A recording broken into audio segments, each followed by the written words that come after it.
નમસ્કાર મિત્રો, સ્વાગત છે તમારું આજના એક નવા વિડીયોમાં। આજે આપણે વાત કરીશું કે શ્રી કૃષ્ણે 64 દિવસમાં 64 કળાઓ શીખી હતી।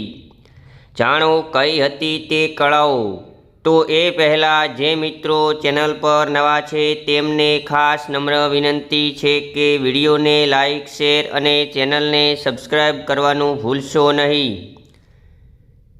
તો ચાલો શરૂ કરીએ આજનો મહત્વપૂર્ણ સ્ટોરી વિડીયો। શ્રી કૃષ્ણ જન્માષ્ટમીનો તહેવાર સમગ્ર દેશમાં ખૂબ જ ધામધૂમથી ઉજવવામાં આવે છે। આ વર્ષે શ્રી કૃષ્ણ જન્માષ્ટમી 16 ઓગસ્ટના રોજ ઉજવવામાં આવશે। પૌરાણિક માન્યતાઓ અનુસાર ભગવાન કૃષ્ણનો જન્મ ભાદ્રપદ મહિનાના કૃષ્ણ પક્ષ અને રોહિણી નક્ષત્રની અષ્ટમી તિથિએ થયો હતો। શ્રી કૃષ્ણ અને 64 કળાઓ શાસ્ત્રોમાં વર્ણવવામાં આવ્યું છે કે ભગવાન કૃષ્ણ 64 કળાઓમાં સંપૂર્ણ રીતે નિપુણ હતા। પછી ભલે તે સંગીત હોય, નૃત્ય હોય કે અન્ય જ્ઞાન હોય, આશ્ચર્યજનક રીતે તેમણે આ બધી કળાઓનું જ્ઞાન માત્ર 64 દિવસમાં પ્રાપ્ત કરી લીધું હતું। પૌરાણિક કથાઓ અનુસાર શ્રી કૃષ્ણે ઉજ્જૈનમાં ગુરુ સાંદીપનીના આશ્રમમાં શિક્ષણ મેળવ્યું હતું। તેમની સાથે ભાઈ બલરામ અને મિત્ર સુદામા પણ વિદ્યા અભ્યાસ માટે ત્યાં હાજર હતા। એવું માનવામાં આવે છે કે આ સ્થળ વિશ્વનું સૌથી જૂનું ગુરુકુળ છે। ગુરુ સાંદીપનીના માર્ગદર્શન હેઠળ શ્રી કૃષ્ણએ ટૂંકા સમયમાં 64 કળાઓનું ઊંડું જ્ઞાન પ્રાપ્ત કર્યું, જે આજે પણ અન્ય માનવામાં આવે છે। તે ચાલો જાણીએ કે શું છે આ 64 કળાઓ। કઈ છે આ 64 કળાઓ? શ્રીમદ ભાગવત પુરાણના 10મા અધ્યાયના 45મા અધ્યાય મુજબ શ્રી કૃષ્ણ નીચેની 64 કળાઓમાં નિપુણ હતા। 1. નૃત્ય 2. સંગીત વાદ્યો, વિવિધ પ્રકારના સંગીત વાદ્યો વગાડવાનું। 3. ગાયન કલા। 4. નાટક, વિવિધ પ્રકારના અભિવ્યક્તિ અને અભિનય। 5. ઇન્દ્રજલ જાદુ। 6. નાટક વાર્તાઓનું નિર્માણ। 7. સુગંધિત વસ્તુઓ બનાવવી, જેમ કે અત્તર, તેલ વગેરે। 8. ફૂલોના આભૂષણોથી શણગારવું। 9. ભૂત પ્રેતને કાબૂમાં રાખવાની કળા। 10. બાળકોની રમતો। 11. વિજય પ્રાપ્ત કરવાની કળા। 12. મંત્ર વિદ્યા। 13. સારા અને ખરાબ શુકન જાણવા, પ્રશ્નોના જવાબમાં સારા અને ખરાબ કહેવા। 14. વિવિધ આકારમાં રત્નો કાપવા।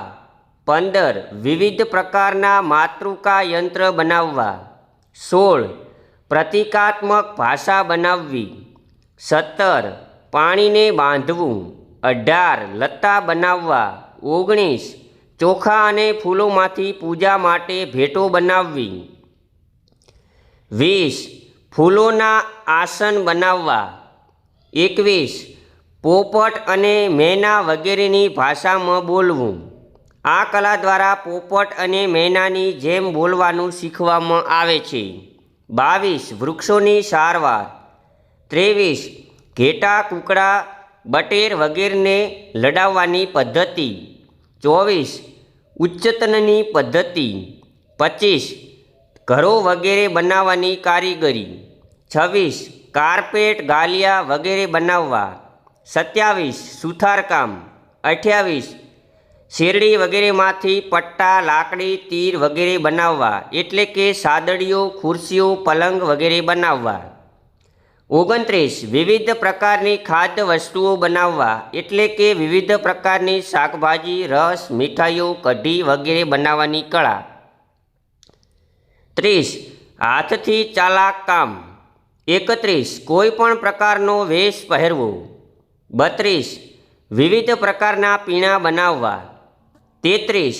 જુગાર 34 બધા શ્લોકોનું જ્ઞાન 35 કપડાં છુપાવવાની કે બદલવાની કળા 36 દૂરથી લોકો અથવા વસ્તુઓનું આકર્ષણ 37 કપડાં અને ઘરેણાં બનાવવા 38 ગળાનો હાર બનાવવો 39 વિવિધ શક્તિઓ દર્શાવવી એટલે કે મંત્રોનો ઉપયોગ કરવો 40 કાન અને વેણી માટે ફૂલોના આભૂષણો બનાવવા 41 કઠપૂતળીઓ બનાવવી નૃત્ય કરવું 42 મૂર્તિઓ બનાવવી 43 કોયડાઓ ઉકેલવા 44 સોયકામ એટલે કે કપડાં સીવવા સમારકામ ભરતકામ વગેરે 45 વાળ સાફ કરવાની કુશળતા 46 મુઠ્ઠીમાં રહેલી વસ્તુ અથવા મનમાં રહેલી વાત કહેવી 47 ઘણા દેશોની ભાષાઓનું જ્ઞાન 48 મલેચ્છ કાવ્યોને સમજવું લખવાની કળા અને એવા સંકેતોને સમજવું જે ફક્ત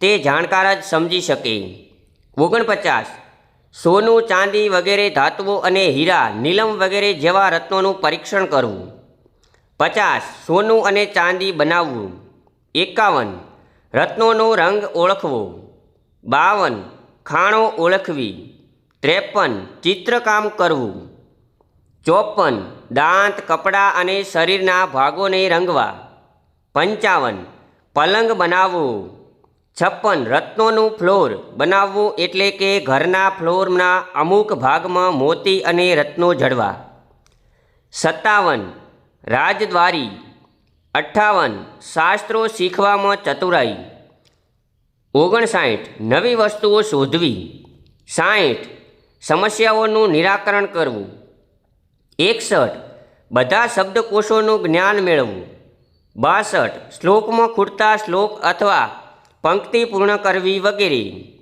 63 કપટથી કામ પૂર્ણ કરવું 64 શંખ અને હાથીદાંત સહિત અનેક પ્રકારના કાનના આભૂષણો બનાવવા.